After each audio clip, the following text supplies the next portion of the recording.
Let's consider the characteristics of steel.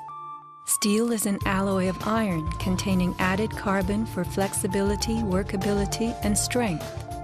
In the days of old, blacksmiths heated iron till it was red and pounded it for hours to form it. Horseshoes, knife blades, and plowshares were typical creations. Steel was introduced in the mid-1800s, and by the end of the century, with the advent of the blast furnace, found widespread commercial use. A blast furnace is known as a controlled environment. High temperatures are reached as oxygen is pumped into a closed space. How and when does steel melt? Steel melts at temperatures of 2,750 degrees Fahrenheit and above, attained only in a blast furnace or when a powerful incendiary such as thermite is used. Steel or any substance that is burned will never become hotter than the temperature of the fire or heat applied to it. An open-air hydrocarbon fire reaches a maximal temperature of some 1,200 degrees Fahrenheit in a dirty or uncontrolled burn, characterized by red-orange flames. Red-orange flames are what we saw on September 11th. Even the fireball caused by the plane strike was red-orange.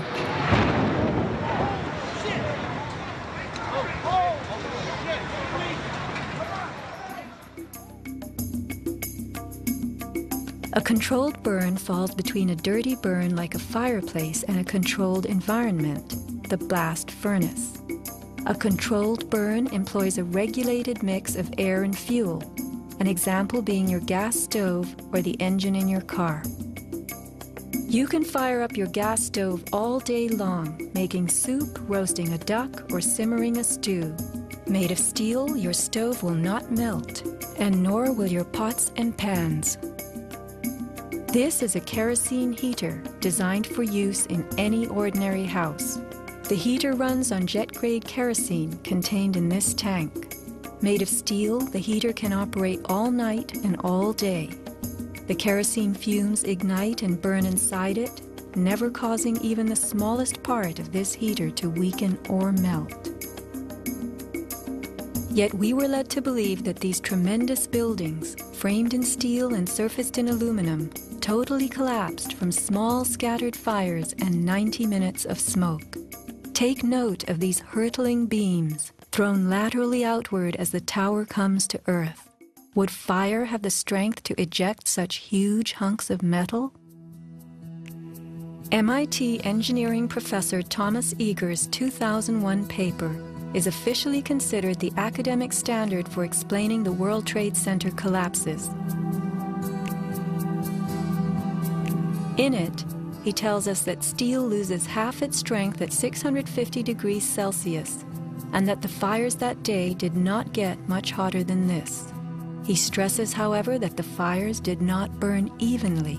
It was the uneven temperatures that caused the steel to deform and some of the floors to fail. These falling floors brought down the whole building.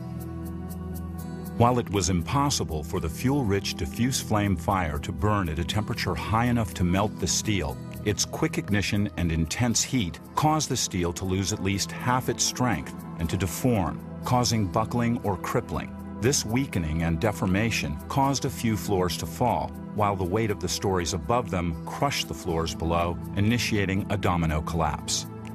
In plain language, straight from MIT,